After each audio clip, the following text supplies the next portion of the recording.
আমি এবার সরষের তেল দিয়ে দেবো।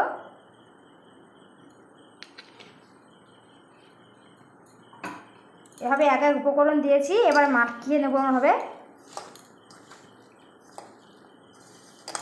এবার আমি বেসন দেব,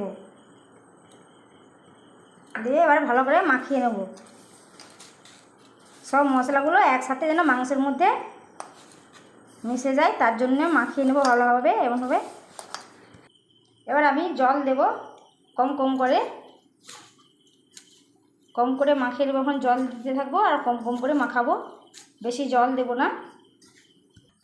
মাখানো হয়ে গেছে দেখুন, আমভাবে মেখে নিয়েছি, বেশি জল দেব না, আমভাবেই মাখাবো। কড়াই আমি তেল দেব, সাদা তেল।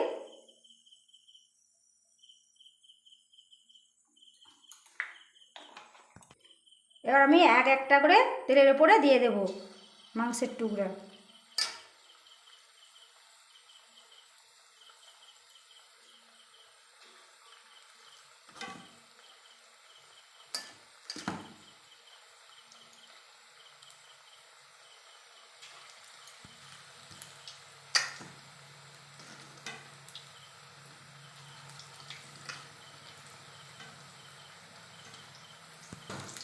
অনুষ্ঠান বাড়িতে কিন্তু এমন ধরনেরই আপনার দিকে মানে বাড়িতে খেয়ে আসেন এরকমভাবে, বাড়িতেও আমরা এরকম বানিয়ে খাবেন পকোড়া এমনভাবে।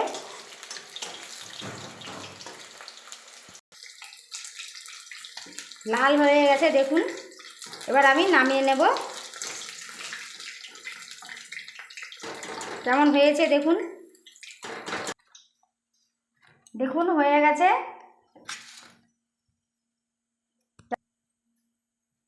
কেমন হয়েছে আপনারা বাড়িতে এখন খাবেন।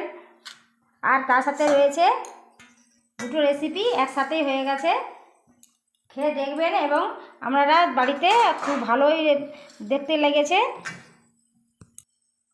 দুটো রেসিপি হয়ে গেছে দেখুন, দেখে আপনারা বাড়িতে খাবেন, খেয়ে বলবেন যে কেমন হয়েছে, কমেন্ট করবেন এবং সাবস্ক্রাইব করবেন, দেখবেন যে কেমন লেগেছে খেতে।